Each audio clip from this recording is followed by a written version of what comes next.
Perfect. We are good to go. Okay. Wait, what is the name of your podcast again? It's My Hero Therapy, right? Yeah. Yes. All right.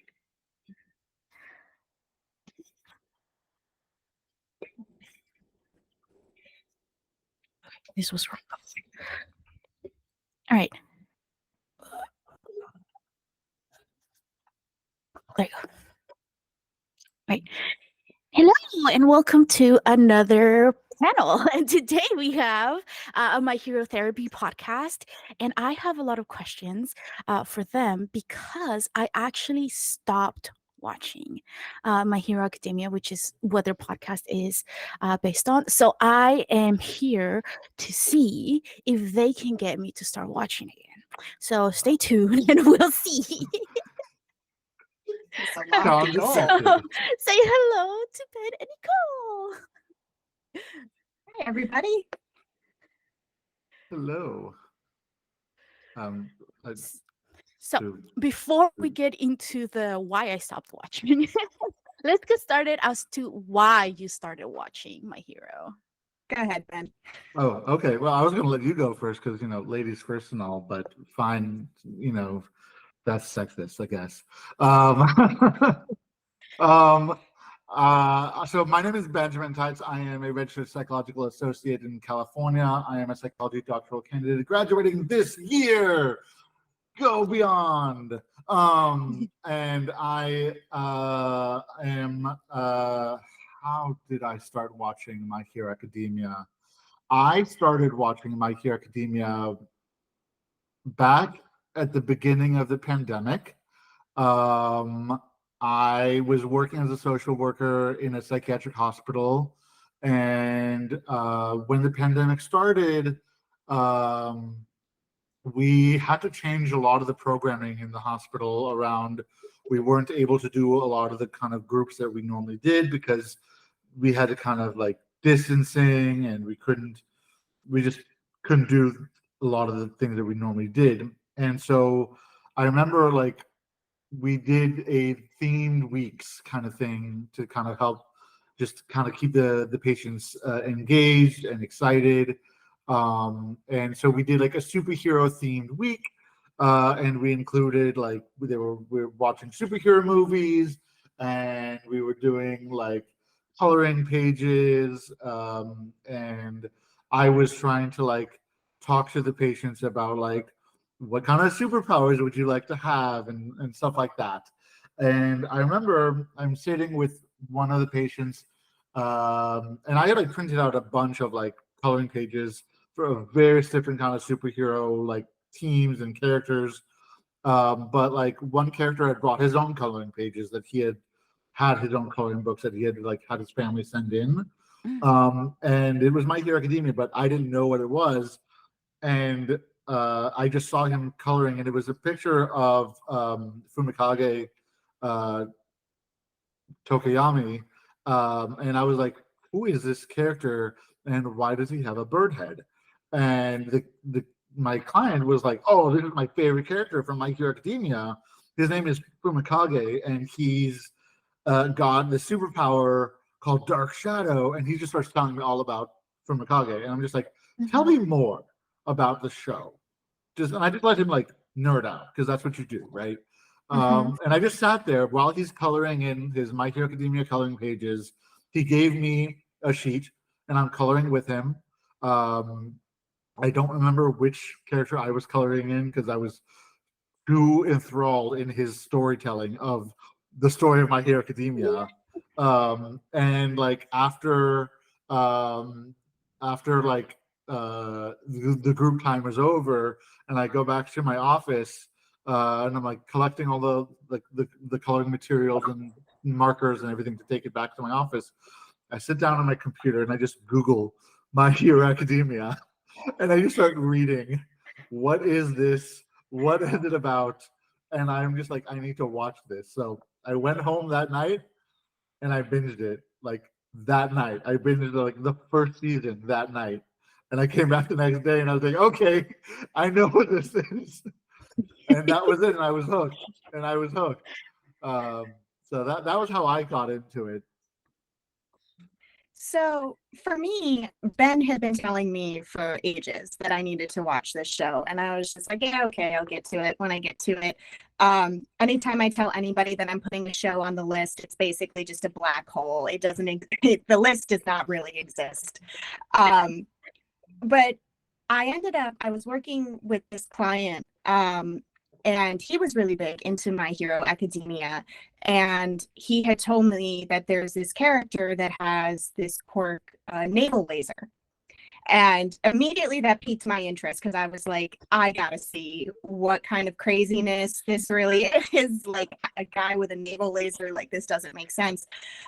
So we started watching it in session together. And I, while talking to him, really saw these amazing themes throughout the show. And I ended up going home. I didn't get into it until there was the sixth season was just starting, and I binged pretty much the entire show within a couple of months, all because of Ben's encouragement and then my client, just saying navel laser, and I was there.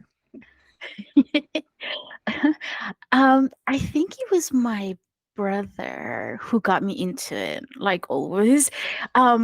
He has a poster in his room of it.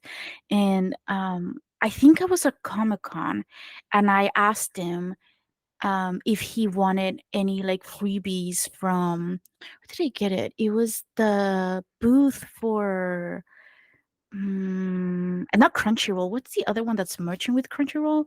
Funimation. Funimation. Yeah, from Funimation, because they usually have like a massive booth. And then he was like, "Yes, if they have like this specific shows, I want like stuff from there." And I was like, "Okay." And he mentioned my Hero Academia, and I was like, "All right, fine." And so he has a bunch of posters in his room that have been there for forever. And then so I like I just kept seeing it, and then I think one point I usually, because he recommends shows for me, and I'm like, yeah, sure, whatever. And they kind of go into this black hole. And then eventually I'm like, I have nothing else to watch. I guess I'll give it a try. And then I always end up loving it. And then I go talk to him about it, and he's like, and how long did it take you for you to listen to me? Like, I knew you would love it. That's why I told you you should watch it. And I was like, oh yeah. But that was kind of like with me and Nicole, because she finally told me that she finally started watching, and I was like, "I told you," and she's like, "Yes, but you failed to mention the navel laser," and I was like, That's really, I knew I forgot something."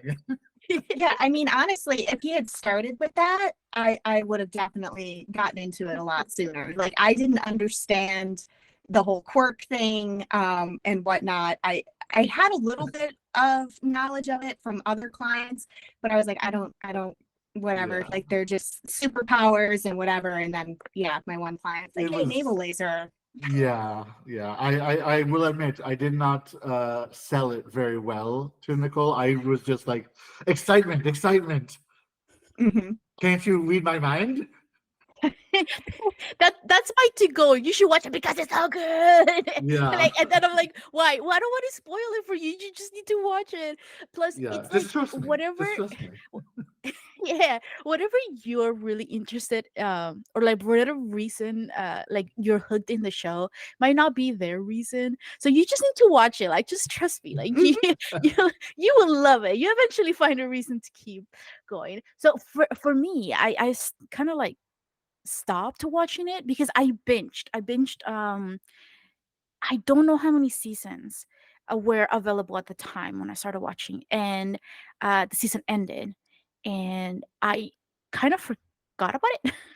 Like I tend to do, like if there's no new season, I tend to forget about the show and go like move on to something else. And if I see like a hype around it, then I'm like, oh yeah, that's right. I used to love this show, and then I go back and watch it. I still haven't seen like the second season of like Jujutsu Kaisen. And it's been a while. Everybody's talking about it, and I'm like, yeah, okay, I'll get to it. I'll get Well, that's just coming out now, so you're good. That's fine. to it. Yeah, and so one thing that I really really liked, or the reason that I got hooked into the show, was because I really liked Todoroki's story, like his family story. Mhm.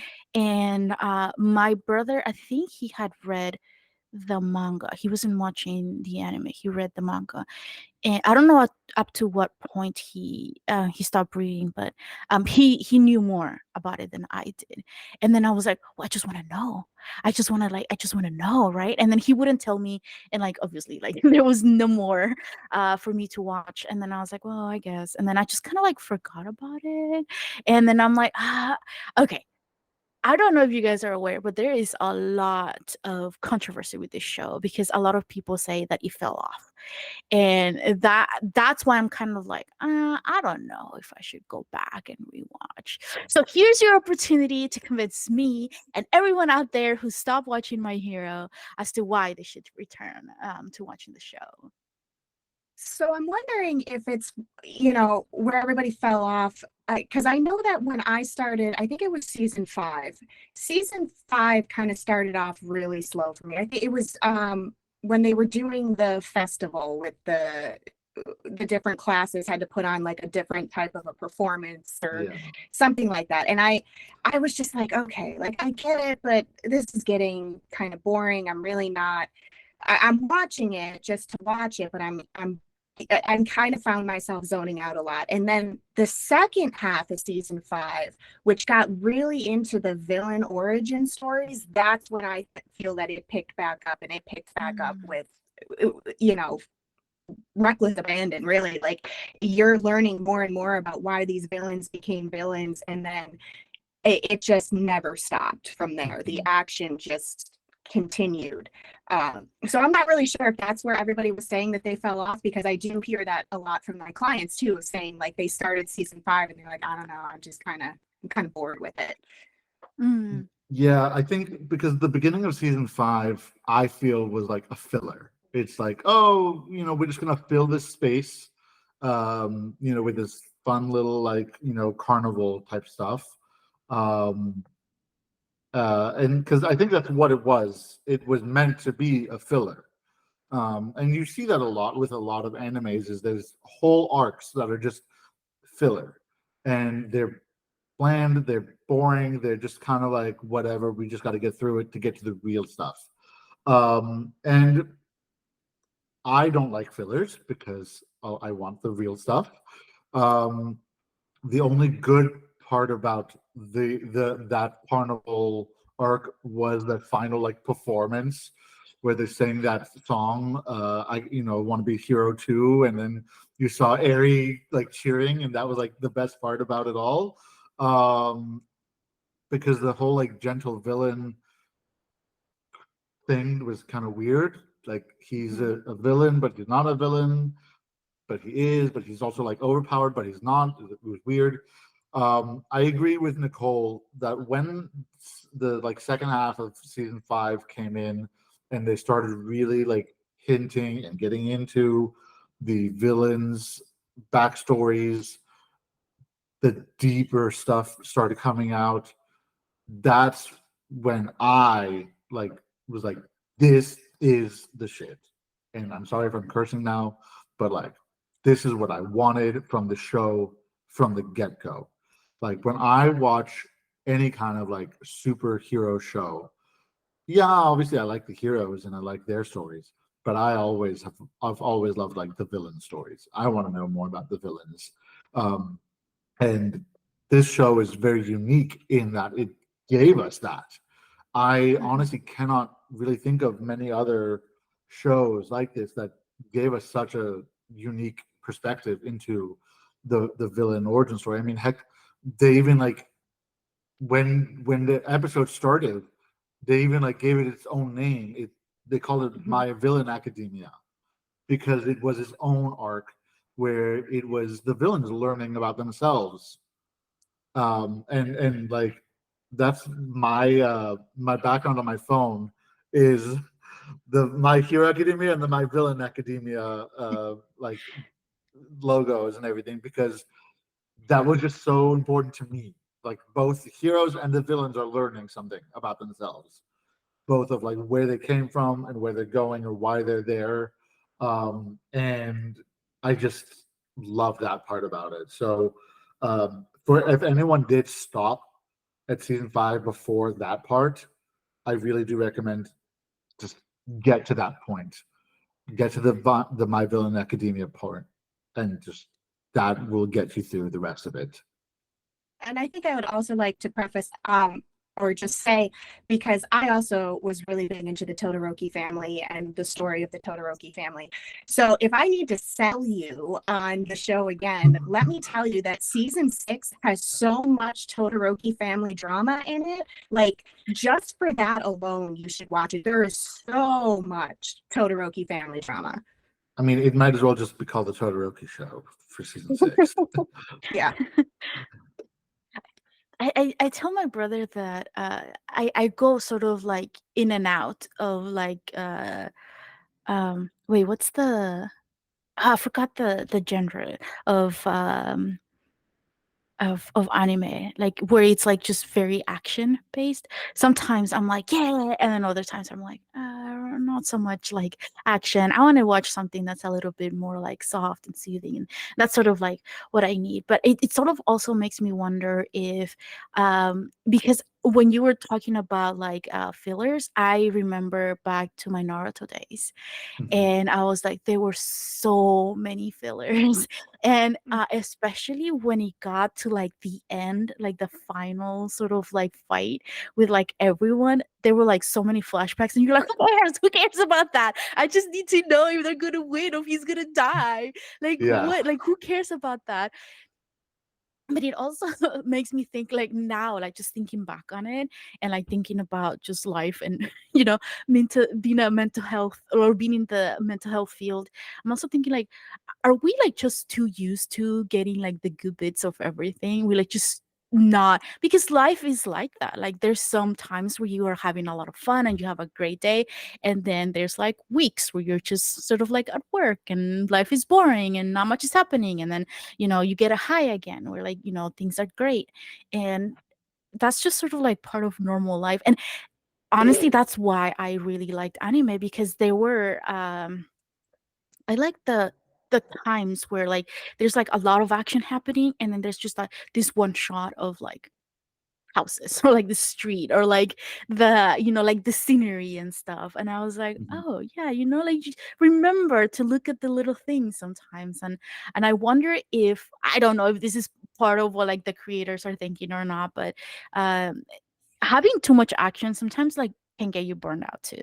So so maybe that's why they try to put in the boring arcs in there that are like more normal, because they are kids in at school. I mean, but also like there's evil guys doing evil things. So like how did you balance that? Like what's more important right now? Like uh so yeah, like Well, I mean, and, I and they think did actually it's kind of bring it up in the show. They brought it up in the show when they started that arc. Um, when Aizawa was like, yeah, and we have this school festival thing to kind of like help people to kind of feel relaxed. The Mhm, students were like, oh yes, normal student things. Like even the students are like, oh yes, we actually can be normal students. Like mhm, they even had to remember that they are also normal students, because they had to realize that what they went through when they started their school year was like back to back trauma, mhm, and that wasn't normal. mhm, Even for this hero society, that wasn't normal. Um, and the teachers and the students were having to figure out how can we give them a sense of normalcy. And so I think you're right. I think it is important for us to take a little bit of a break from the action, and have something fun and have a little bit of a nice relaxing look at the scenery. And I'd like actually that they do that in a lot of animes. They do it in almost every anime, I think, because it's important to know that this is a universe, this is a world building kind of thing, that the life of the character is not just nonstop battle.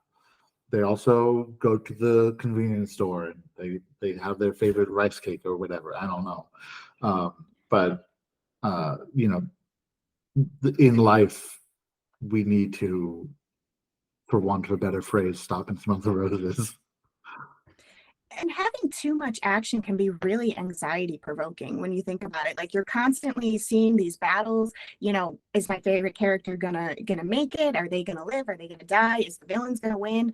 And I mean, these can stretch on for long stretches of time. And like, that's how binge watching happens. Like, I need to know what's going to happen. I need to see the resolution.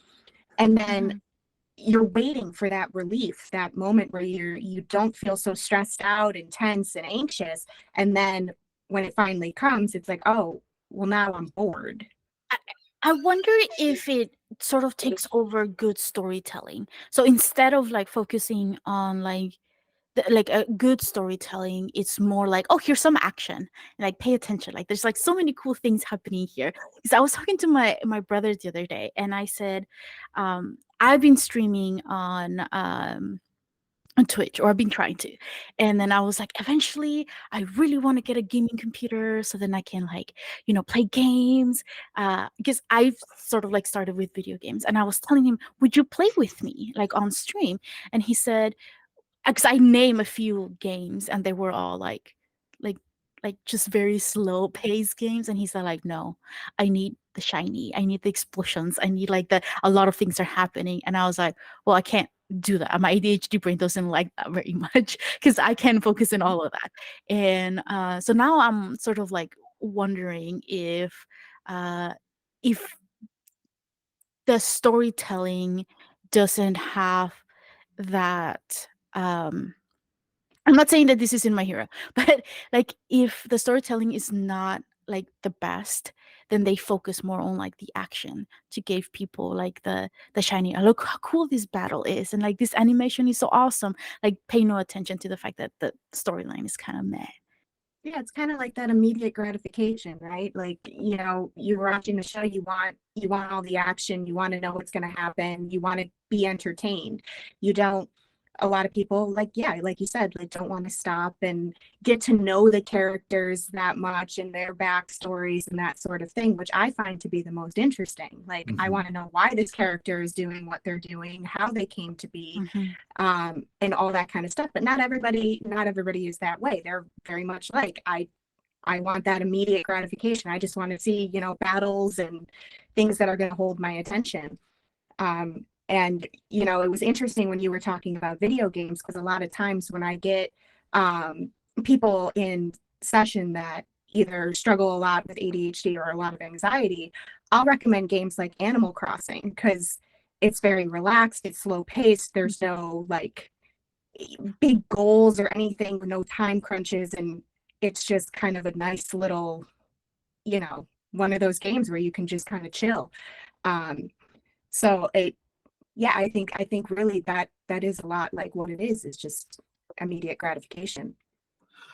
I think also that there are unfortunately shows where the writing doesn't focus on the character development or the world building, and they do just focus on the action and the explosions because Mhm. they know that there are people that will watch that, and that's not what My Hero Academia is. My Hero Academia goes really deep into the character development, the background stories of the characters, the world building.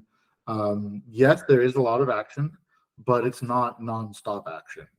And even within the action, there's a lot of character development, and insight and philosophy and psychology, as we have in our podcast.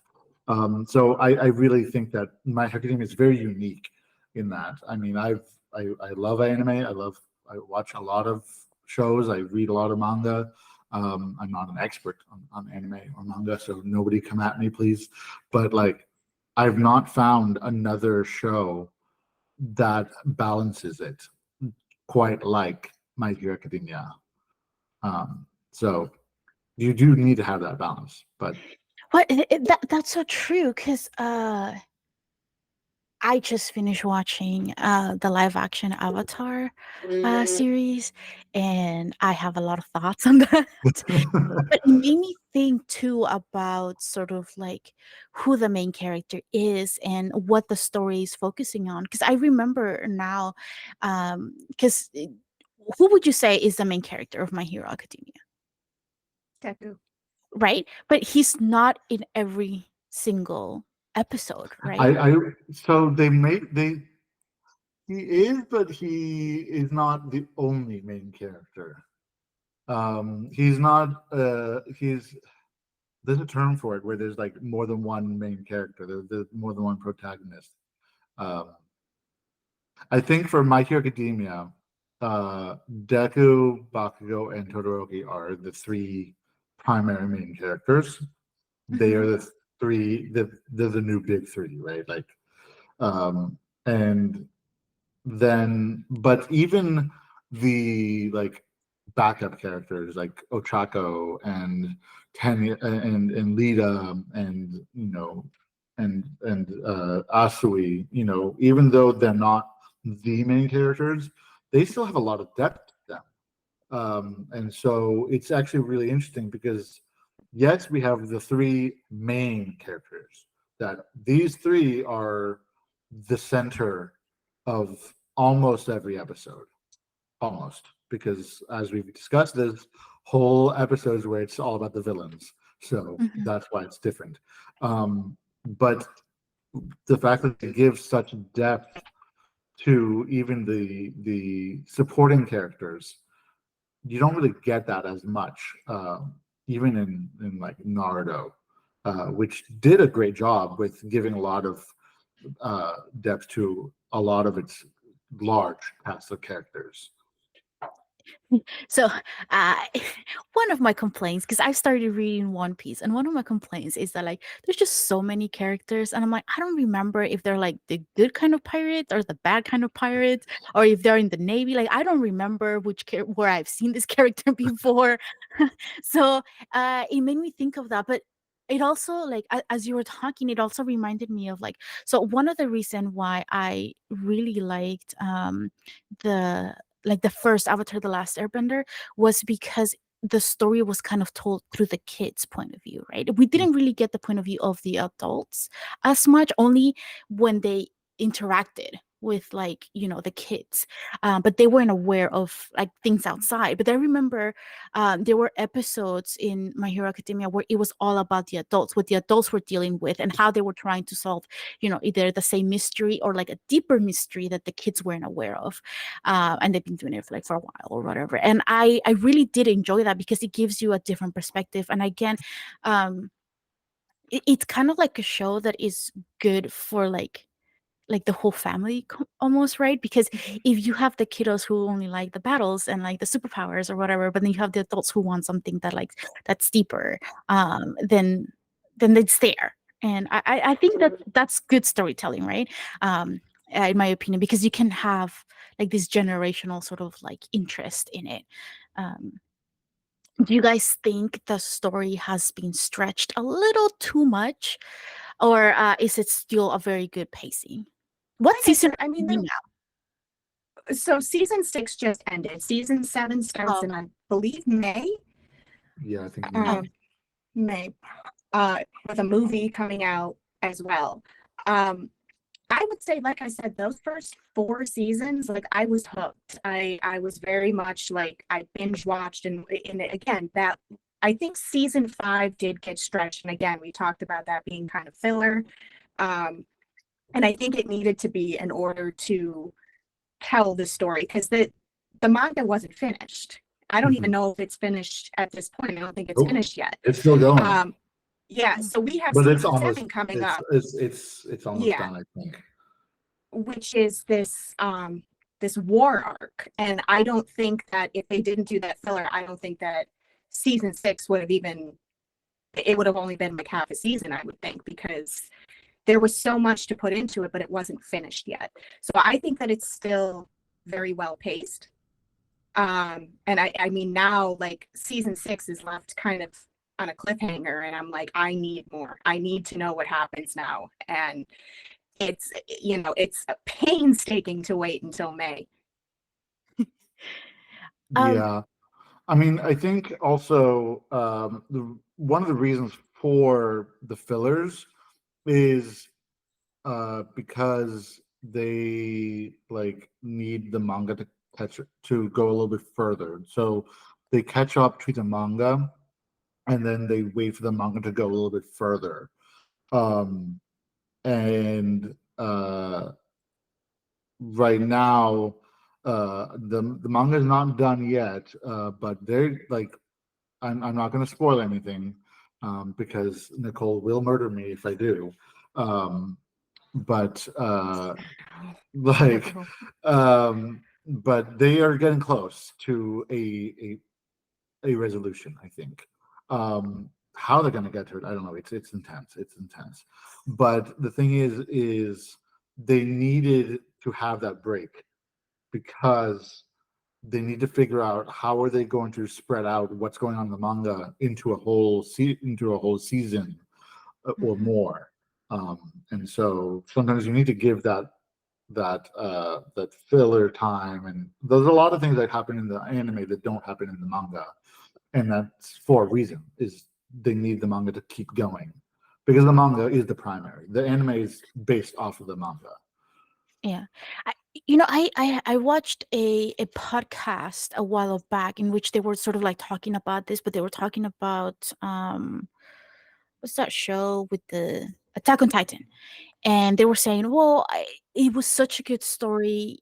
I would have just waited like an extra like year, whatever, for them to get the technology right or whatever, like for them to be able to produce like a better thing as opposed to having." I think they did like half a season and then like another half a season or something. And a lot of people were saying, "Well, I would have waited." Um, but also like there's a lot of things in sort of like real life that impact. Mm-hmm.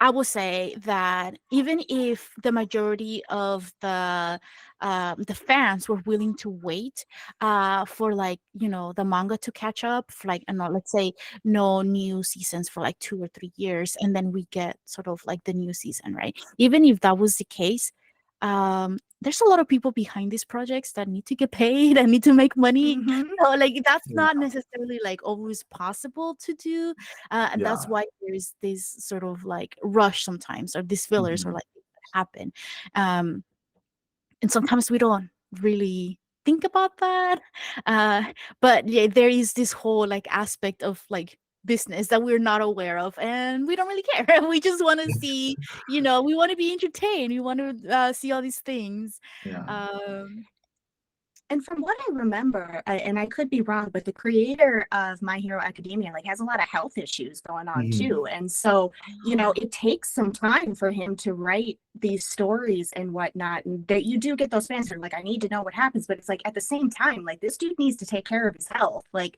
it can wait, take care of you first. I hear this from a lot of like manga writers. Like there's a Yeah. lot of burnout and a lot of health issues. And I think people lose sight of that. Like these are people too.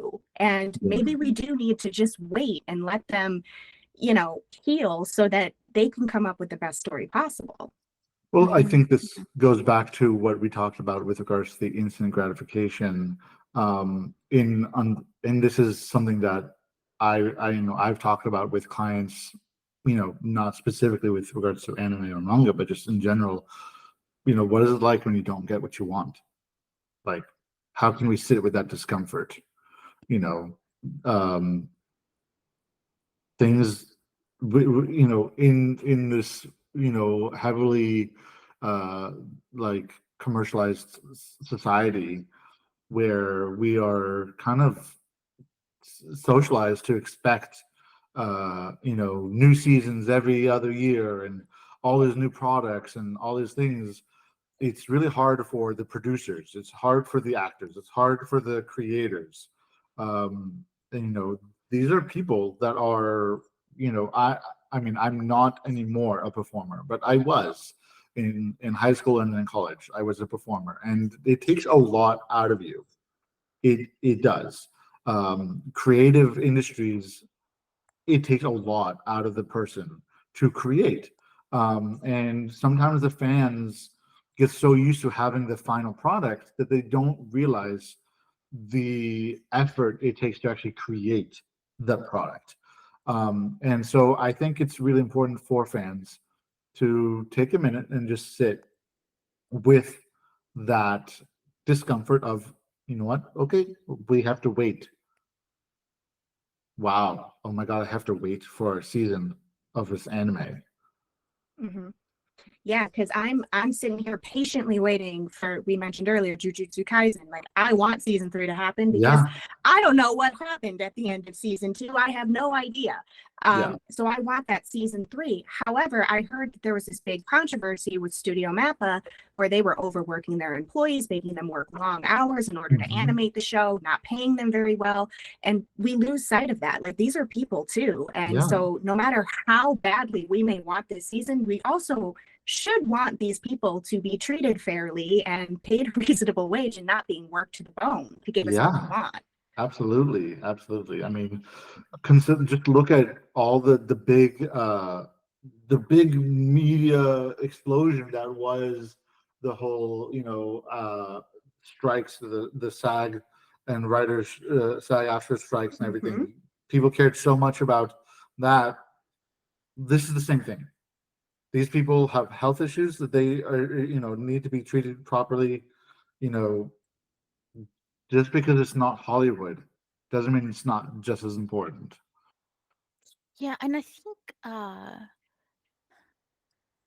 just in general, I agree with you, Ben, where you were talking about how we're not used to waiting anymore because now we have technology. We have internet. I was just thinking about how I live in the middle of nowhere, California, and my internet, I have it. It's not the best. And it's preventing me from doing things that I really want to do because it's not as fast as I wanted it to be. And so that's sort of like preventing me from doing something. And then I'm like, well, have I even taken the time to be grateful that I have internet? Because there's a lot of places that do not have internet, or like their internet is still kind of like dial up, or like remembering back to the days where we had to like, not be on the phone, or like I remember when I was in high school and I wanted to like download a picture or listen to like a video, we had dial up. And again, I lived in the middle of nowhere. So it was, I feel like it was slower than everywhere else. And I waited like a good 15-20 minutes for like that picture to download. And now I'm like, well, it's not fast enough for me to be streaming. Like, what is this? Mhm. Like, this is the worst internet. But like we don't take time to sort of appreciate what we do have. And that can translate into like other things, right? Because there are it- not only are we just talking about like animation or like think like fictional worlds that are not real, but also in our own real world, because those tie in, right? Like as we're talking about like employees, they're real people, they have real problems. It's not sort of like this just it poofs out of nowhere, like this animation, there's so many people that are behind it. And Mhm. when we complain about the project or say, oh, it fell off, it's the worst, now I hate it, then there's so many people that work so hard for it, we're like almost in a sense invalidating all their hard work, or be like, Yeah. well, it whatever you did made no difference, for that. And this is something that I've been really conscious, because I love Avatar: The Last Airbender. I talk about it all the time, and I have thoughts about the live action. And but then I try to sort of like understand, what the decisions that had to be made, and um behind the scenes, because that's also very very important for us to consider. um because again, it sort of like impacts other people, and also like the way that we are thinking about this animated show, it really does reflect on what we think about, in our normal life.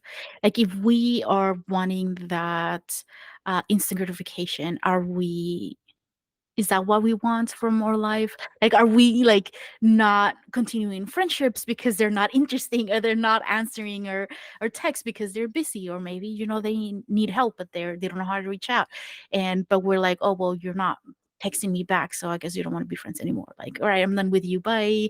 And then like moving on, like, no, you will stay and be like, hey, what's going on? Do you need some help? Especially with adult friendships nowadays. Like we're all super busy. Our schedule doesn't always match up. So if we would do that for a friend, like I feel like it's just something that we can do in other areas of our life as well, because there's just too much negativity in the internet as it is. Like we don't need any more. Yeah. And like that, sometimes people just don't know how to reach out. Sometimes we just need to be like Aoyama and give people a plate of cheese. So okay, so let's talk about something a little bit uh happier, the happier tone, I guess. Cheese is Who always would you happy. well, yes, I completely agree. So who would you say is your favorite character as of now? Mm. Still, like I get asked this question a lot from people, and it never wavers. Dobby is my favorite character. I'm not gonna sway from that. I know he's a villain. I know that he's done some pretty awful things. He's I doing the best he can. He's doing the best he can with what he's been given. Given his story and everything like that, it's not hard to understand why he's doing what he's doing. And that was one of the main reasons that I loved, the villain arc, and going into season 6, learning more about these villains and why they are the way they are. His story just it's on par with Shigaraki, I would say, like that. It just tugs at my heartstrings, and I find myself, even though he is pretty terrible, like sympathizing with him and being like, well, if I was put in that situation, I gotta be honest with you, I might want some revenge too. Yeah. Okay, quick question for you, because I'm very similar in the I like the villains sometimes, and sometimes the villains are more interesting than the heroes, for whatever reason, or we can identify with them a lot more than the heroes. Um, but do you think nowadays they are making us sympathize with the villains a little too much? Because sometimes you just need that one character, like we all can collectively dislike and hate, because they're just so horrible. Um, do you think that nowadays they're giving us too many relatable villains? That's a good question. I don't know. I feel like it's yes and no. Like, yes, in the sense that, like, okay, we really shouldn't be excusing behaviors. Like, we understand what's going on, but we shouldn't be like excusing it, and being like, well, now I get why he is the way that he is. So, for example, I'm gonna throw out, I know this isn't My Hero Academia, but I'm gonna throw out the new Hunger Games movie that came out. I read the book. It's an origin story of Coriolanus Snow and how he became who he was. And the book really portrayed him as a very unsympathetic villain. I hated this dude.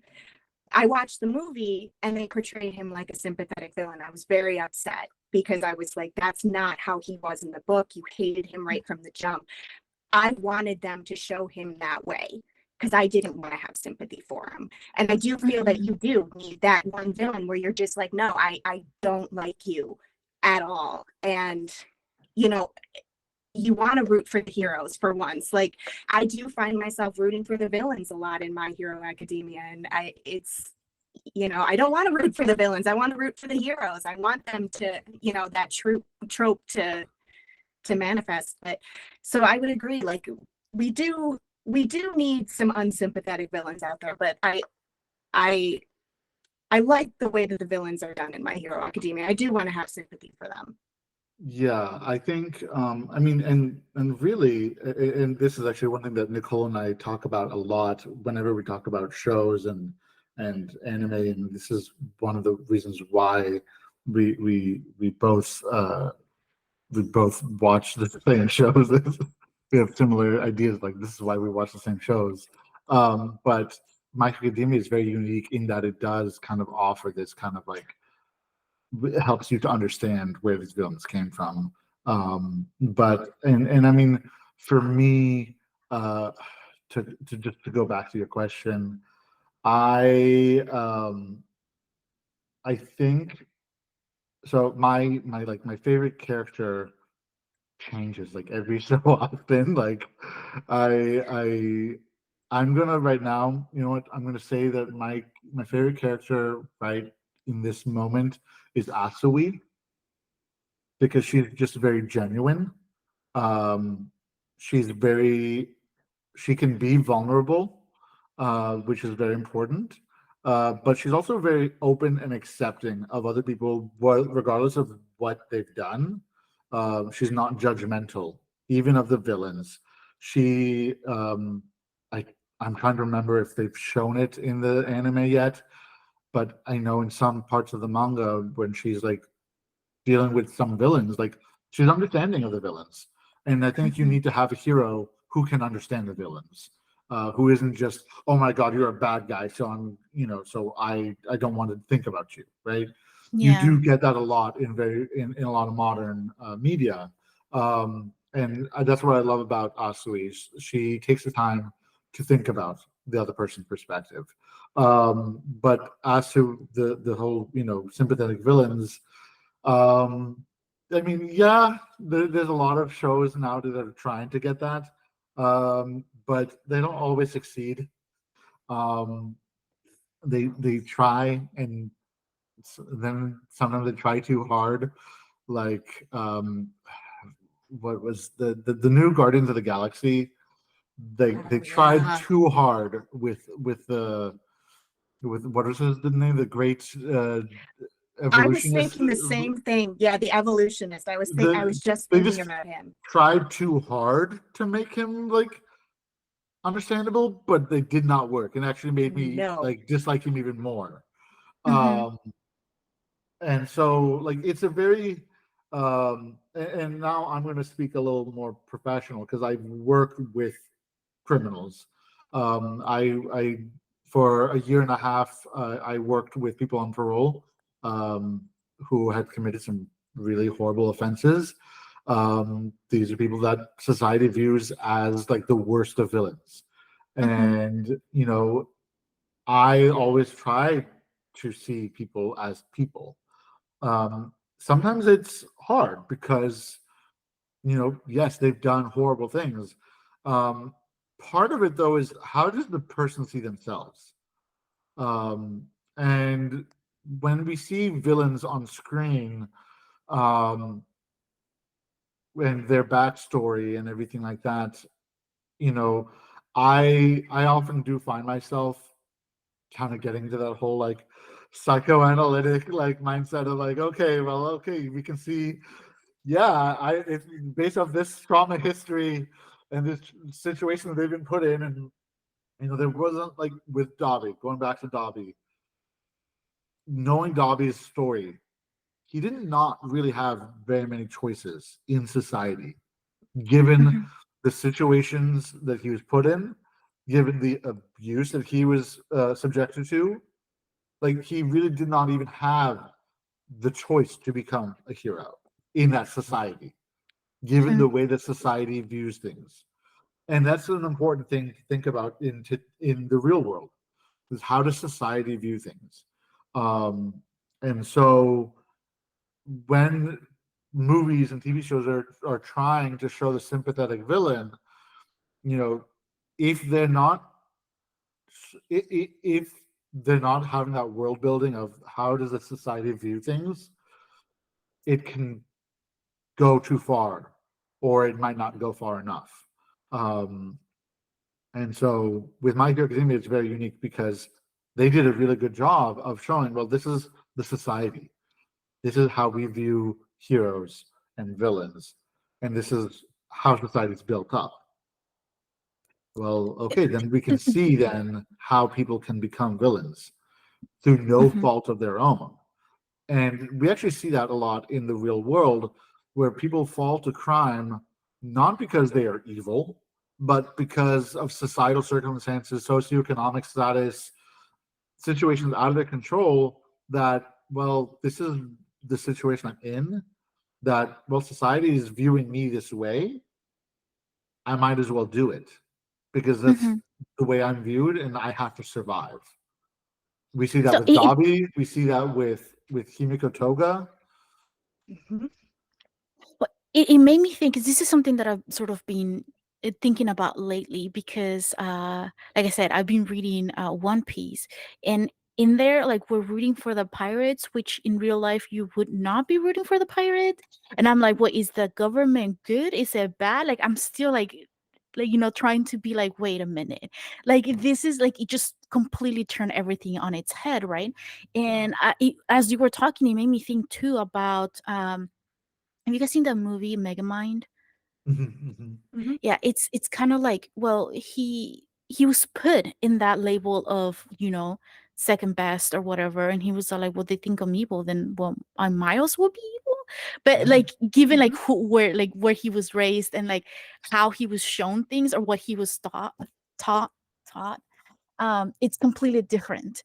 Mhm. Um, than everyone else. So what was normal for him wasn't normal for the rest of us. So now sometimes we have kiddos who are misbehaving in the classroom, and they're like, oh, but just they don't pay attention. They don't want to be here. They're like, um, they never follow the rules or whatever, and they're like just like a bad kid. But Mhm. what if this kiddo was struggling with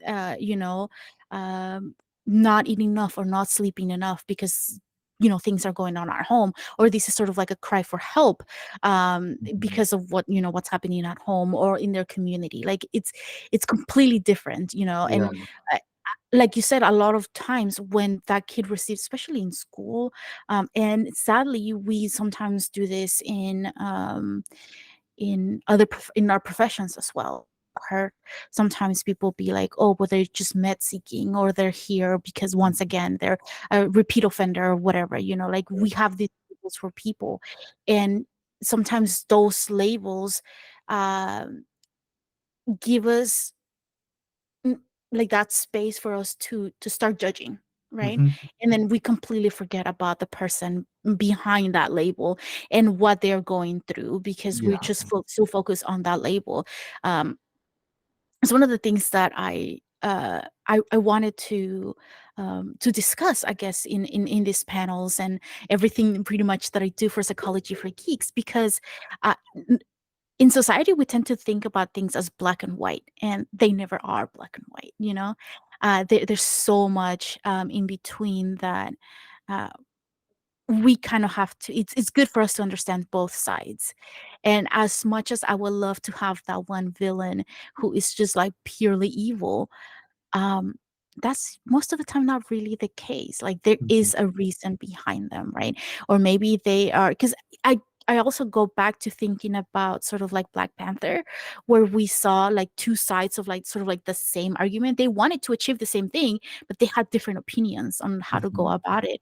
And then I'm like, well, which were they wrong, were they right? Like, they just just this. And I am a sucker for things that make me like talk about it like afterwards, because I want to like like look at every single detail and be like, well, what do you think? Like, let's talk about theories. Let's talk about this. So I really do enjoy having um when there is a fandom that is like so passionate about that project, and you get so much like fan fiction or fan art or like so many things about what's happened, and then you're like, that theory makes sense, and sometimes that theory that the fans made makes more sense than whatever the creator came up Mhm. with, and I'm like, I'm just gonna totally ignore canon and go with this one like fan theory. I think sometimes we forget to enjoy that and not just sort of like the product by itself. Yeah, absolutely. And I mean, and it goes back to when we're talking about characters. We're not excusing behaviors, we're explaining behaviors, Mhm. whether they're heroes or villains or just side characters, um, because they're all products of their environments, um, and their upbringings, and their outlooks are all going to be very unique. To just go back to your example from Black Panther, I mean, who's to say which one of them is correct? Mhm. Because both of them are correct and both of them are not correct at the same time. There's no one right answer. Humans like to think that we want easy answers, but yet we can't get easy answers. So, um, it's important for us to really take that into consideration and try to to to look at all those different shades of gray. So what made you want to make a whole podcast centered on this one animation? Um, so I had started the podcast initially um, with my friend Peter back when I first started watching the anime, because I just was like seeing all sorts of different mental health themes in it that like helped me to explain psychology, just like, oh, this theme here or this topic here. It was just the show just did such a great job of explaining certain topics, and I like the idea of learning how to be a hero in real life. That I Mhm. felt the show did such a great job of explaining and exemplifying. Um, and so I had initially started it back in, like, I think back in the pandemic days, with my friend Peter. That did not really work out. Things happen in life, and Nicole was already getting into it, and so I reached out to Nicole, like, "Hey, please," and she was yes. So we started it up as a way to uh, use this anime as a model to explain these topics that we use in our own therapy sessions, that we use in our profession with our clients, to help them to be heroes, and that we hope help our listeners to learn what does it mean to be a hero in real life. Yeah, and like I said, I was more than happy to join on the podcast because I was seeing similar mental health themes, and I just very much enjoyed talking about it, not just with Ben, but with other professionals, with my clients. And I was like, why not do that on, a bigger platform?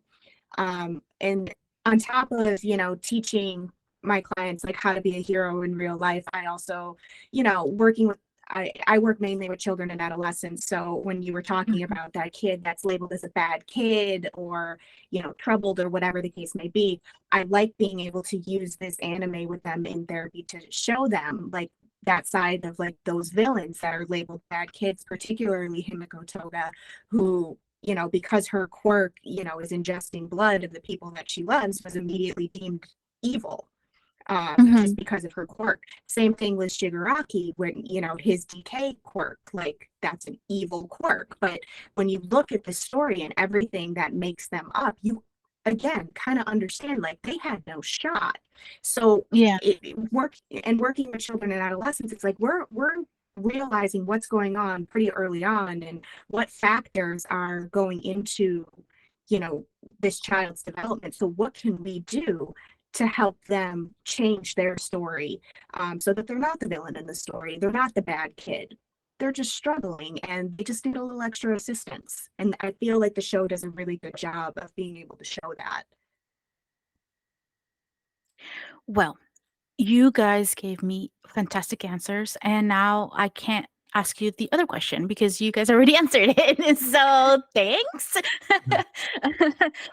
So my other question was going to be because I had a friend of mine who asked me to talk about um, like, I guess, geek culture, uh, or things that therapists who are not really aware, or they don't know much about geek culture, like why they should be interested or why they should consider it. But you guys basically, talk about, like, 'cause it's so easy sometimes to explain and be like, hey, you remember, like, here's an example of what I'm talking about. Like, you've seen it, right? Like, and you see all the consequences of what could happen or what could go right or what could go wrong, right? And it just, I don't know, because I tend to think in like pictures. And sometimes for me, it's a lot easier to give an example than to try to figure out how to word things. And for a lot of people, that like having that connection or that like prior understanding of what's happening, it just makes everything so much easier, right? Because I can throw like all this psychological jargon at you, but if I can say, hey, you know this villain in this one movie, it just automatically you're like, yeah, okay, I understand everything that you just said. And I was like, yes. Exactly. So is there anything else that you would say to a therapist that doesn't really watch anime or doesn't really understand anime, to encourage them to either watch or to discuss this animations with their clients? So for me, like I wasn't a big anime person prior to meeting Ben. I was not. I knew very little about anime. I grew up with Sailor Moon, Dragon Ball Z, Yu-Gi-Oh, and I watched those, sure, but I never kept up with them. So what I would tell other therapists is just be open. Understand that this is also good for rapport building with your clients. And, especially if you work with children and adolescents, even adults, it's really hard to talk about some of these themes in therapy. They don't really know you. They're talking about their deepest, darkest secrets with you. And even though they know that you can't share that with people, it's still really intimidating. And so giving Mhm. them the platform to be able to discuss these topics, by relating it to anime, can be really therapeutic and great for rapport building. I agree.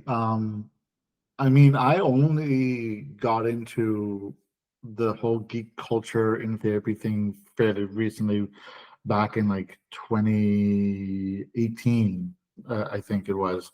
So I think, the same way that, as a therapist, you would ask a client about their interests, about their hobbies, asking them about what TV shows they're watching, about what movies they like. You can ask them, if you know, or even if you don't know that they have this interest, asking them and being open about, do you like animation? Do you like Marvel? Do you like DC? Do you like D&D? All these kinds of things can be a really great way for clients to feel comfortable with you, and it can be really intimidating for therapists who are not geeky or nerdy. But here's the easy thing: is you don't need to be the expert in it. The client is the expert, because once you get them talking about it, you'll learn everything you need to know as far as it relates to the client, Mhm. because you'll hear what it means to them, and you'll be able to pick up on all the things. Like, I didn't know anything about My Hero Academia when the client told me about it, but that client started telling me about it, and then I was like, huh. And I just started talking to the client about the character Fumikage, and through that I was able to talk to him about his own feelings of darkness inside of him because of his paranoia, his psychosis, and everything like that. And I that's how I do it with almost all my clients. I just ask them about a favorite character of theirs from any show, movie, animation, whatever, and I just let them go. And that's like my first session with almost every client that I have. I just let them go with it, and then I just tell me about that character, and that's what gets me Okay, I a think lot of information about the client. your first session with the clients is just them talking about whatever their favorite character is. Yeah, And I wanted to talk a little bit more about that specifically, like just asking, especially because I started working with kiddos, and I find it in a way relatively easy because I'm a huge kid. I love games and I love playing with kids and doing arts and Mhm. crafts and all this stuff.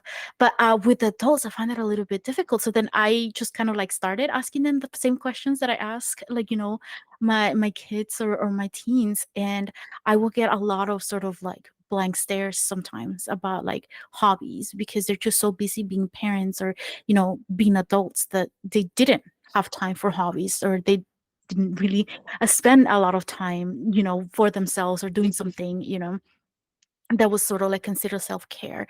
And there is this sort of like magical thing about being able to have a space to talk about something that you truly love and have someone like be listening and not judging you, right? Because sometimes even within the same fandom, if we're saying something about our favorite character, then they're like, yeah, but that character's this or that, or like this other character is way better than your character. There's always these sort of like friendly discussions, and being able to just sort of like talk about something that you really love, there's that in itself is like hugely therapeutic. It might not Mhm. seem like it, but a lot of the times we don't have a space like that to be able to talk to someone else about something that we truly love. So providing that space in therapy, at least for like half of the session or something, I think it could be extremely valuable for clients. Definitely. And I mean, it is hard for adults because, again, in modern society, adults are not really allowed to really express Mhm. that as much. But even if those adults don't have those same kind of like anime interests or whatever, they still watch TV, they still watch Mhm. movies, maybe they still watch football or other Mhm. Mhm. sports. It doesn't really matter what it is that they like. Let them talk about whatever it is. I mean, Mhm. I've had a client go on and on about football to me. I know less than nothing about all sports. I know that the Bills exist, and I because of Nicole, and but like I don't know the rules of football. I don't know nothing, but like just this client loves football and loves to watch football, and so I can you know even go with that. Just ask him questions about, okay, well, what is that like when you're watching the game with your friends, and tell me about this player, and all these kind of things. Like it's really not that much different than asking about Deku or Captain America. And to kind of go off of that with the sports stuff. So yes, the Buffalo Bills are my team. I'm from Buffalo. And our quarterback is like a modern day superhero. So even with adults, even with the kiddos that I work with, like we call him the Winter Soldier because winters in Buffalo are really harsh and awful, and he just powers through it. But I mean, before he became an NFL quarterback, like they start in college, and no colleges wanted him. He wrote literally 1,000 letters to all these different colleges, basically saying, like, please give me a chance. And only one college accepted him. And before he entered what we call the NFL draft, like all these teams were like, no, he's inaccurate, he's not a good QB. But we took him, and he is a superstar. Like he is his name is Josh Allen. For anybody out there that's a sports fan, he is one of the top tier uh, NFL quarterbacks in the league, and he started with like nothing, with people just not believing in him. So it is so cool to talk to adults, kiddos, whoever, like that admire this guy. And I'm like, so, he continued to persist. And when he makes mistakes in games, what does he do? He gets back up, he tries again. He doesn't let it get in his head. And sometimes you can see that he is in his own head and he's struggling. You hear him in post game saying, it's my fault, and all this kind of stuff. And I say, so what does he do? He gets back up, he tries again. That's just a little buffalo for everybody. Go Bills. Go Bills. well, but it's so true. Like that's how we get inspired by other people's stories, right? And then so part of what I love, I tell my brother that I'm like, I just love stories. I love stories, Mhm. all kinds of stories. That's part of the reason why I love history, because history is basically just a bunch of stories. But we also have our own story to tell, right? Because and a lot of the times we don't have a place because, Ben, like you mentioned, you work with people who society has deemed to be the worst of the worst. Who's going to want to listen to their story? Mhm. Not very many people, right? And that's kind of like part of what we do in therapy, allow people to sort of share their story.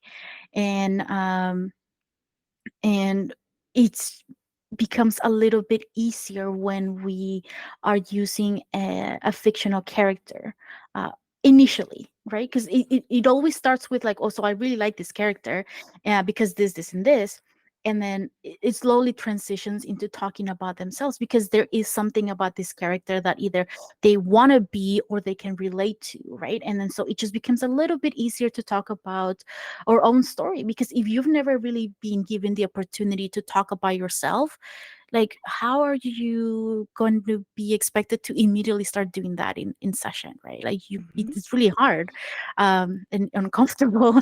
uh, so like even for myself, like when I am going to therapy, I'm like there's certain things that are difficult and I know what like the process is, you know, um in a session. So I'm a bit more open, but like people who've like, let's say it's the first time ever being, you know, sitting in front of a therapist or some sort of mental health provider, it can be a very scary.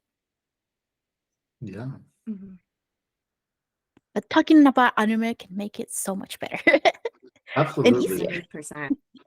I mean, just talking about anime, talking about whatever your interest is, it just kind of breaks down that hesitancy that is always there in therapy, no matter if it's your first time in session or you've been in it with this therapist for a while. I mean, there's always that kind of uncertainty because it is scary to be vulnerable. So talking about your favorite show makes it a little bit easier. And as therapists, that's what we want. We want you to feel comfortable. We want you to feel safe. Yeah, and again, working with kiddos, I work with a lot of teenage boys. And when they first come into my office, seeing that I'm a female, they're, I ain't talking to you. Like, you Mhm. know, this is a woman.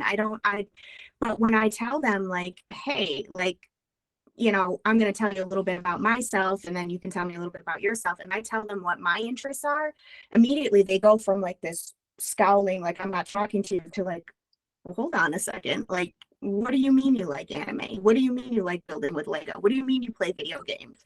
And Mhm. it starts a conversation and it helps them feel more comfortable, you know, number one, expressing their feelings, because a lot of teenage boys don't like to express their feelings.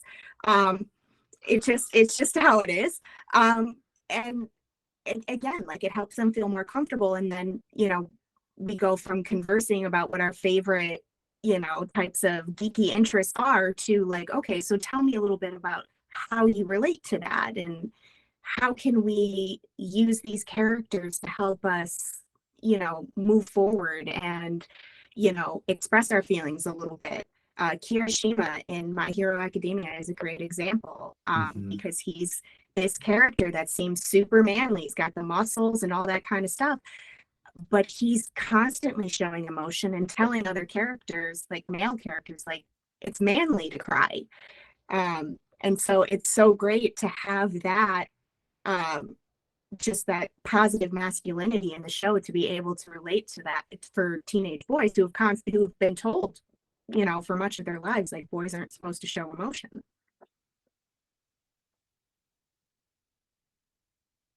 And now I'm thinking about sort of because you said like positive masculinity and stuff, and then you have that. Okay, I'm horrible with names, but the one girl who can basically make anything out of her body. I forgot her name. Momo. Yaya Rosa. Momo Yeah, Yaya Rosa. yeah. So she is like this sort of like really sexy character, right?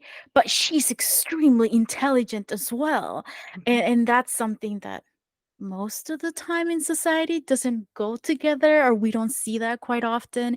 You know, uh there's always like a pro and con to something, right? If you're not good looking, then a lot of the times it can be like less opportunities or people don't take you as seriously. But if you're too good looking, in, you know, whatever societal standards are at that time, then they don't take you seriously because it's all about sort of like your looks, right? And I really do like that they portrayed the girls like in a different sort of way. And you even have that one. I don't like him very much. The one guy that has like the balls in his head. Mineta. Nobody likes him. He's just Nobody likes he's Mineta. just he's He's just not meant so to be liked. annoying. He's not meant to be Yep. liked. That's the whole point. Mm-mm. He's No. designed to be that kind of like creepy, perverted character to Mhm. show people how not to be. Well, but there's the sort of like this whole thing that they do in the show that I really like is that even though everyone's like, please stop, you're creeping everyone out, they still invite him places. They're still mhm, friends with him. They are setting those like boundaries with him and be like, no, like you're going too yeah, far. Please don't. But just because of that, I'm not gonna stop being your friend, kind of thing, yeah. right? And I really like that as well, even though I don't really like the character at all. No, absolutely. Actually, I think that's a really good point. Is that, even though they don't like that he's creepy, they recognize that he has value in other regards. He's still a good person. He has good intentions, and even when it comes to battle, his quirk might not seem obviously useful, but it does have some strategic value with regards to like binding people up because it's stickiness and everything like that. And he's a scared kid who's not like I don't even know how tall he is. I mean, he's what, like 1 foot nothing, like he's you know, but like they recognize that he still has value, um, and I think it's actually really important to bring this up here with Mineta is like, okay, yes, he's perverted, and that's not okay. Uh, but he is also a scared kid who's trying to act tough. He's acting in the way that maybe society is showing is acceptable. Um, Mhm. you know, and he's just trying to fit in. He's just trying to be cool. But when his friends are in need, he still steps up, and he, really values his friends, and he really appreciates it when they accept him and when they include him. It just made me think too. I watched this episode of Very Odd Parents like way back in the day, so I can't really remember. But there was this one character that had like this useless superpower, and my brother and I would just like we just thought it was the most hilarious thing. And I can't even remember what it was now, but we just thought that was ridiculous. And like in a fight, like you couldn't do anything, right? But I think there is sort of like the idea that you have to be a warrior in like a society where you have like superheroes and stuff. It it can be frightening, like you're saying, he's just a scared kid. And like, what would you do if your superpower was like, what if his superpower was like super strength or flight or like something else, like, or laser shooting out of his little ball thing? He's, like that might be different. Maybe he will be a bit braver because he's able to defend himself a bit more Yeah. than just like sticking people together. And again, it kind of shows that how not everyone is meant to be like a warrior, right? Mhm. And that's okay. Like there, you can still help out. You can still be a hero in sort of in a slightly different way, not like everyone else is. But you can still uh, do something that's very valuable for society, and you still have value even if you're slightly creepy. Yeah, just maybe And I tone down think the creepiness. Yes, and please. they do a good job of that with the character of Shinso. Mhm. So when everybody does the entrance exam, to go into the hero course, they have some sort of a quirk that is good for use in battle. But Shinso, upon his entrance exam, like his quirk, like because he's got a brainwashing quirk, and it's not, it's more mental than it is physical. So he doesn't get into the hero course. I think he gets, I forget, is it like the support course or No, he's just in some the other general education. general education course. And we see him in the UA Sports Festival, and he goes up against Deku, and he almost wins. But we see his backstory, and even a lot of people are like, "Oh, that would be a great quirk for a villain because you can just brainwash people into doing your bidding." Um, But then at the end of the sports festival, all these heroes that are in attendance are seeing him and they're like, wow, I would love to have that kid like as my sidekick or to train him and Mm-hmm. all that stuff. So it goes to show like it doesn't have to be a physical superpower in order to be a hero. Like it can be more mental if you know how to work it in a more mental way. And then we see later on that Shinso does get into the hero course and he's able to use his quirk and it's very valuable in a battle situation. He's got a little bit more tricks up his sleeve, from Aizawa, but it's interesting to see how his quirk was deemed not very heroic in the beginning, but we see how that has value later on. Yeah, well, I But mean, and I go know ahead. um, we Nicole and I have talked about this uh, before, and well, actually, we have to re-record that episode, so it's not Yeah, out we do. yet. That episode will not be out yet, so I don't know if I should talk about it yet. But the hero entrance exam, they're fighting robots. Um, that that doesn't seem like a very generalizable exam. Like, how often in that society uh, are they fighting robots? Um, Maybe that happens often. I don't know. But the thing is if that's the only way that they are showing who can be a hero is if they can defeat robots, then yeah, someone like Shinso isn't going to be considered because a robot can't be brainwashed. But it really makes me consider then how did Mineta get through? How How did did how Monoma get through? How did Monoma get through? Yeah, how did Monoma get through? How did Hagakura get through?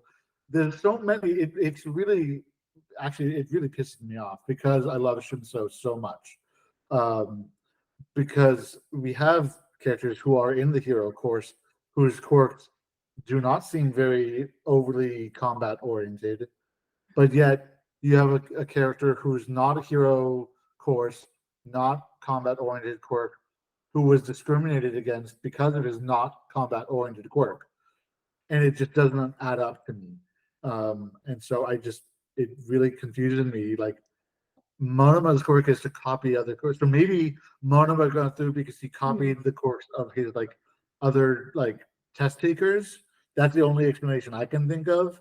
Yeah. Um, but like Hagakure is invisible. How did she like defeat a a giant robot? Like, she snuck by them, but she couldn't destroy it. Mhm. Mineta, like, I don't know. So, UA needs to but fix their entrance exam policies. UA needs to do some work on that. They need to be better. Mhm. but you know what? It also kind of reflects our own sort of scholarly standards that we have now, our Mm-hmm. educational standards, because like you said, that test doesn't really reflect well whether you can be heroic or whether you can, accomplish a mission, because there's all kinds of things that need to be done right in a mission. Yeah. It's not just about going toe to toe with like a superhero. There's like other elements that can keep society safe, or can Mm-hmm. protect people, and you can still be a hero in a different sense. But nowadays we have sort of like this standard of what it means to be intelligent, and if like you don't really quite fit it in for whatever reason, then well, good luck to you, like it sucks for you, but you can't Mm-hmm. do it. And it just lately I've been thinking too a lot about all the barriers that people have to overcome, just to get somewhere, right? Mm-hmm. Because we have like that character that we're talking about. I totally forgot his name again.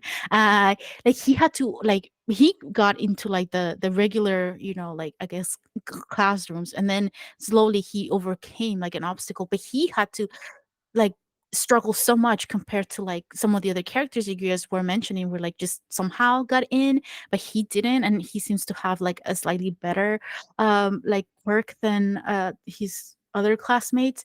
um so it just makes it really really difficult sometimes for us um to achieve something, or to live to our potential, because there's so many things in society that we have to overcome. And we saw how, like, in that character, like, it was a good outcome, right? Because it Mhm. could have completely turned out like, if he kept getting rejected and he couldn't overcome those obstacles, he could have just easily given up and been like, ah, okay, I'm a supervillain now, bye, Mhm.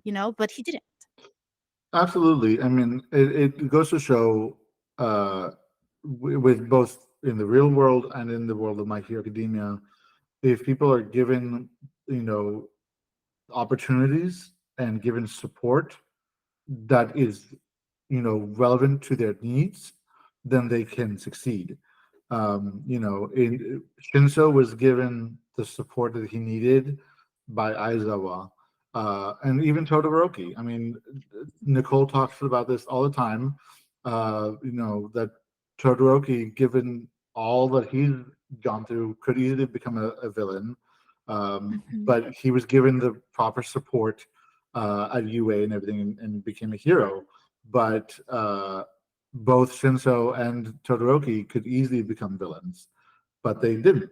But then we see people like Dabi and Toga and Shigaraki, um, and they were not given that option. They were not given those supports, and Mhm. so it's really important that society, and it is very difficult. There's no one way to fix that. It's a very complex way to do that, because it's there's so many people that require so many different types of needs, and so having kind of like assessment and evaluation at earlier stages in schooling and whatnot, maybe could be helpful to kind of see, okay, maybe this student struggles in math, but they're really good at writing, and they're really good at sports. Okay, so you know let's help them where we can, but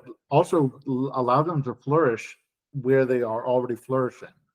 um, you know Society needs to recognize that not all careers require you to be mathematicians. you know Mhm. to go back to Josh Allen, I'm pretty sure he's not a calculus major, Oh, but he's really good at sports. you he's know great at sports. so it goes to show that you know so right now, even in education, there's so much push for STEM, which is great. STEM is important, but it's not the only important thing. We need to also include arts and humanities, and sports, and we need to allow people to explore careers and vocational jobs, not just college. Yes, college and university is great, but it's not the only thing. People can make really great living, as in vocational careers as technicians and mechanics. you know if that's what they are really good at and they really like it and they enjoy it. Also, we need to teach people how to like run businesses. We don't teach them that. So many things Mhm. that can be worked on. And And I think sometimes we it can be exhausting to think, because it's not only the education system, there's like so many systems around it that mm, have to change in order for major change to happen. But we can start by doing one thing, or start yeah, with one kiddo, and that could be like a whole different, like we can make a true difference by just doing the one thing, or changing your perspective, or like stop thinking of a kiddo as like the troublemaker or the clown of the classroom, and ask, like, provide a mhm, space for everyone to feel safe, asking for what they need, and just to be themselves. yeah, um I have so many times that I've asked my brother for some feedback, whether it be for, like, the business side of the nonprofit, or like my own personal struggles. And then he'll say something that I would think about, like, it's so brilliant. For, like, I'll think about it so often, and it will bring me so much comfort. And then I will go be like, hey, do you remember that one time that you told me this? Like, it makes me feel so much better. And then he'll be like, what are you talking about? I don't remember anything of this. And then I'm like, it completely changed my life and you don't remember, thanks. But like it's those little things, right? Mhm. Sometimes it's just the fact that he allows me to talk about these things. And like it kind of it's a win-win for the both of us, because he allows me to have that space where I can just talk about like my worries and all these things. And I encourage him to give me feedback, which he always starts with like, well, I don't know anything about this, like I'm not a professional, I didn't go to college, I didn't go to school or whatever.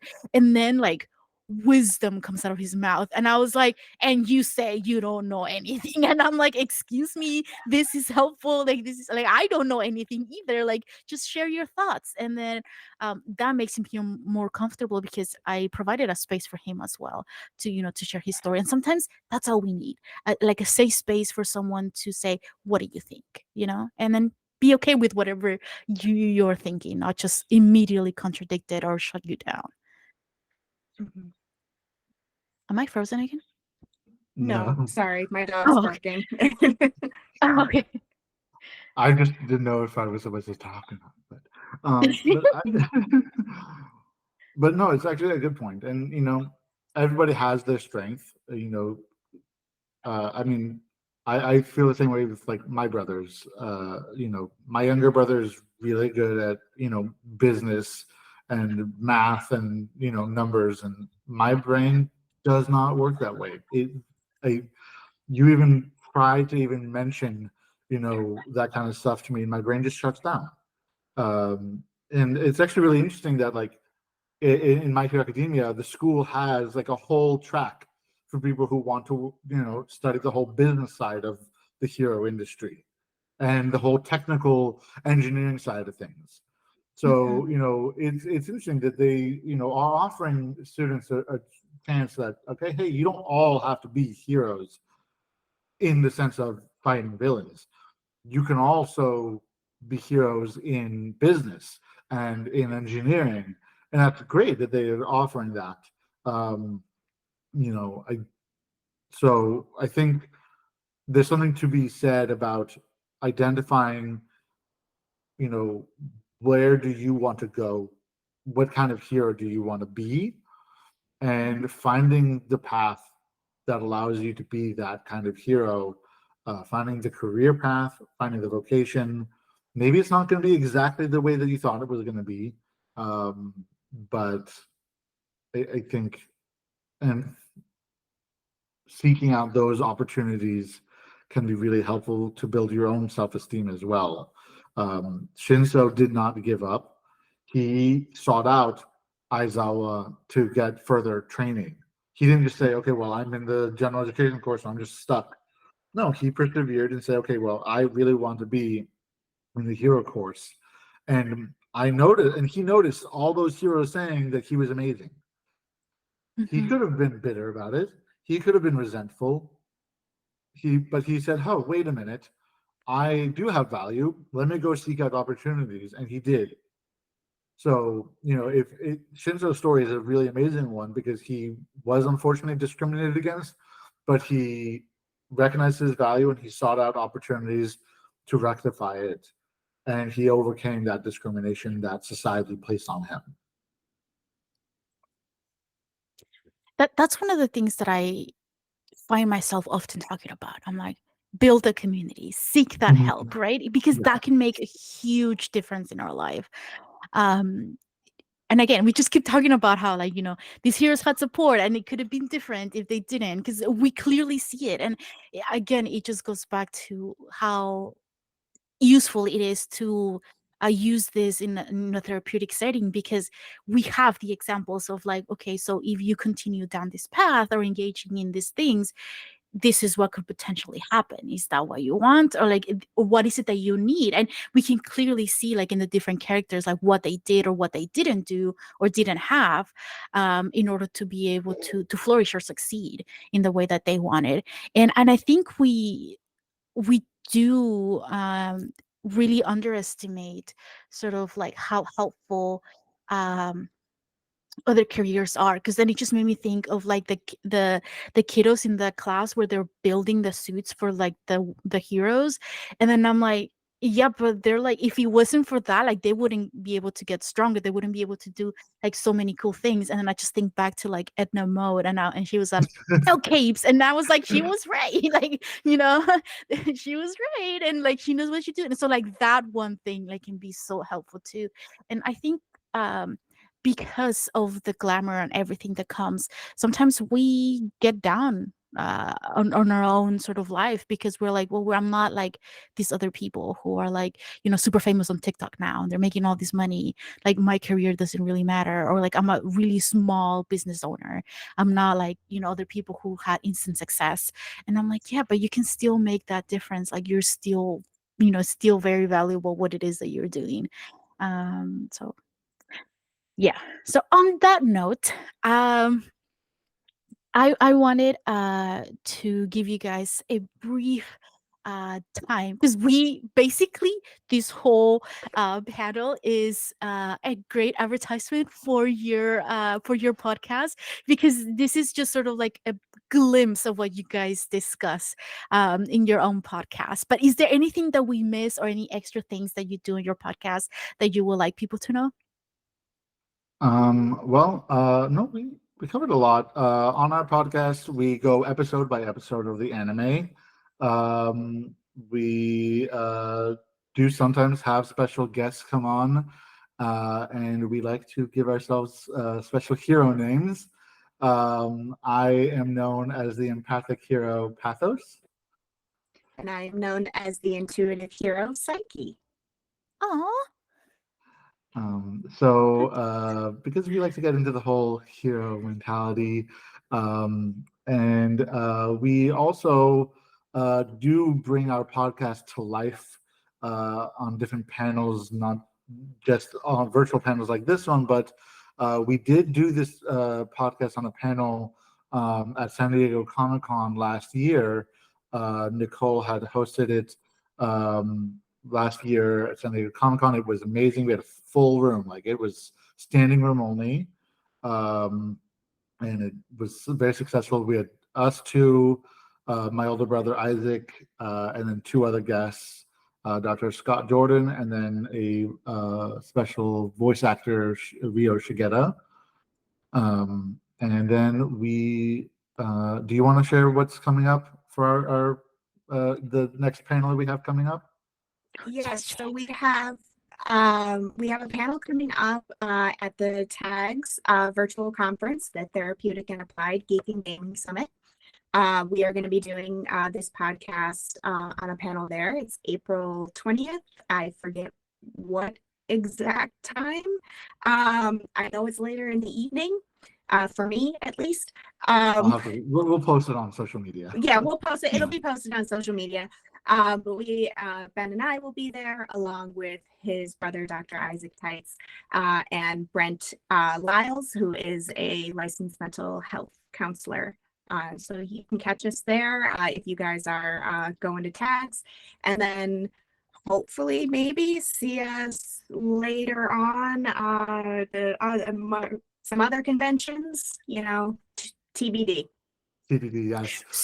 So it's very important then to give you guys a follow or subscribe or download your podcast, and that way people are sort of aware of what other cool things you guys are doing that are live or virtual. That way they can join. So where can they find you?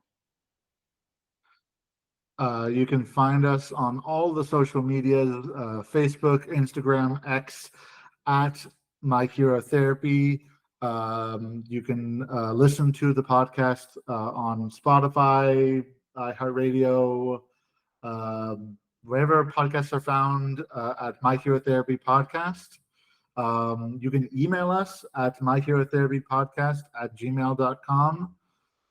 We do love it if people email us and ask questions that want to be answered on an episode. And then we do present at various different Comic Cons. I am in California, so I go to the local Southern California conventions. So WonderCon in Anaheim, San Diego, and LA. So if anyone will be there, I will be at WonderCon this March. Actually, Elizabeth, you will be there with me.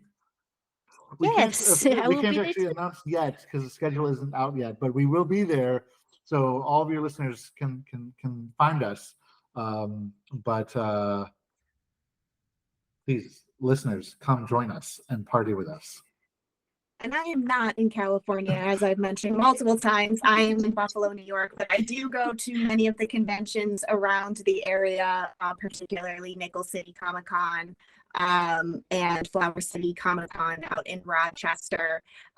You can catch me there. I don't do very many panels at these conventions, but I do have a booth that me and my best friend run called Con Moms, because everybody needs a con mom when they're at the convention, just a safe place to kind of get away from the hustle and bustle, a safe space to kind of de-stress and just relax. Or if you need some costume repair, my best friend is fantastic at that. I am not, but you can catch me, like I said, at many of the local cons. That's where you'll find me. Awesome. So there you go. You have great incentive to give them a follow to what it is that they're doing later on. I am not sure when this panel is coming out on YouTube, but so I'm hoping you don't miss catching them either at WonderCon or at Tags. But if you did, sorry about that. Yeah. Okay, what was the last thing you heard me say? Sorry, just That if you don't know when this will be back on YouTube, but hopefully you don't Before miss WonderCon. before WonderCon. But if you miss us, oh well. Well, if you do miss them on WonderCon and Tags, then check them out on the social medias and their podcast. That way, you're aware of what's happening soon, and you don't miss them anymore. And all the information for them will be in the description of this video, just to make it easier for you guys. If you have any questions, please write it in the comments. If you guys disagree or agree with the things that we talked about today, or have any additional reasons why we should continue watching My Hero Academia, please write it in the comments. And yeah, do you guys have any last comments for the audience of today? Go beyond. Plus Ultra. Plus Ultra. Awesome. So with that, don't forget to reframe and re-enchant your life. Bye.